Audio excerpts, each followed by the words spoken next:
With Tower of Fantasy only 2 days away, these are the 5 must-know tips that you need to know before getting started in Tower of Fantasy. Number 1, you will be getting this currency called Dark Crystals. Now with those, you'll be able to do a pull on both standard and limited banners using Dark Crystals, as well as with yellow nuclei and red nuclei. Now, the most important thing is you need to make sure that you are not spending your Dark Crystals, which can be used on both standard banner and limited banner, on the standard banner. It's going to be really tempting. You're going to want copies of Meryl, King.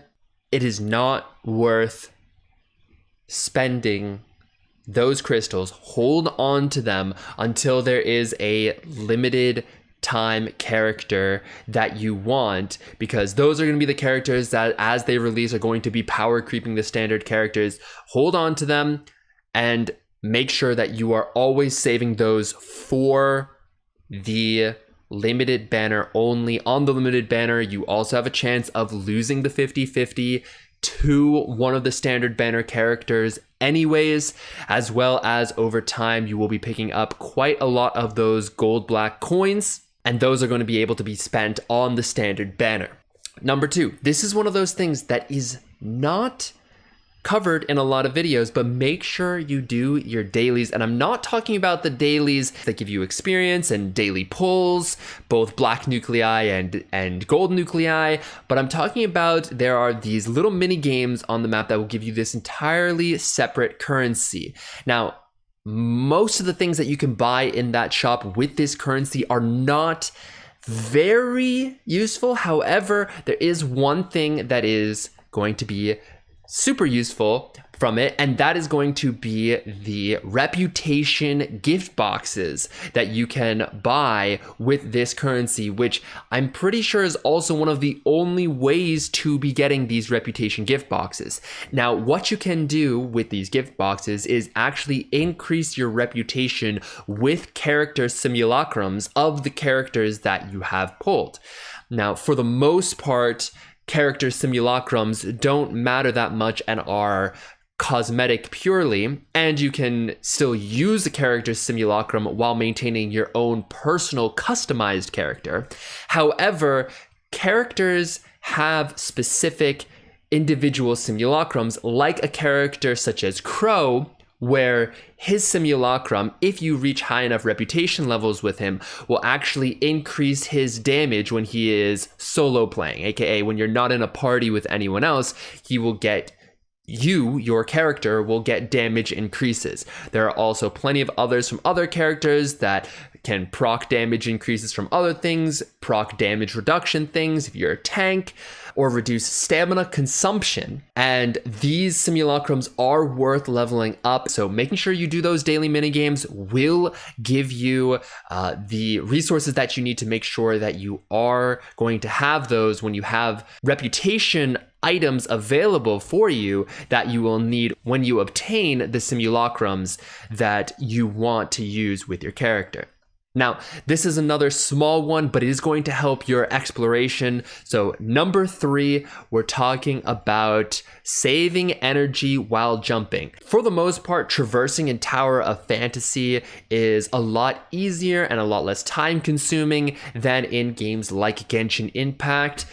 But when you are climbing, stamina is consumed at a very rapid rate, especially when you try to jump on the cliff and propel yourself forward. However, there is a tip that you are able to do, which is when you are on a cliff, you can, this is standard keyboard controls, press Control, drop from the ledge, double tap space to double jump. Because of their double jump function in Tower Fantasy that doesn't consume stamina, you will be higher up on the ledge, and then press W to move forward and grab onto the ledge again. This will result in a chain sequence of you being able to jump up a cliff, go higher and higher and higher, and you will use no stamina along the way, allowing you to quickly traverse the map, quickly reach high up cliffs, even if you don't have the stamina that you would normally need to get up there. Number 4 is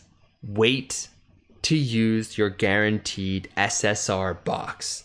I know a lot of people, as soon as they get in with the rewards from Tower of Fantasy, are going to want to use, as soon as they get their guaranteed SSR box, open it up, select the SSR weapon that they want, and go ahead. And for some people, that's totally fine. If you only have one weapon that you want, and you say, okay, this is all that I care about, I just want this weapon, and go for it that way. However, if there are multiple weapons that you want, I highly recommend you wait to use your SSR box, especially if you are close to pity on the standard banner. This is because on your very first time ever pulling on the standard banner, you are actually guaranteed 2 SSRs within the first 80 pity guarantee.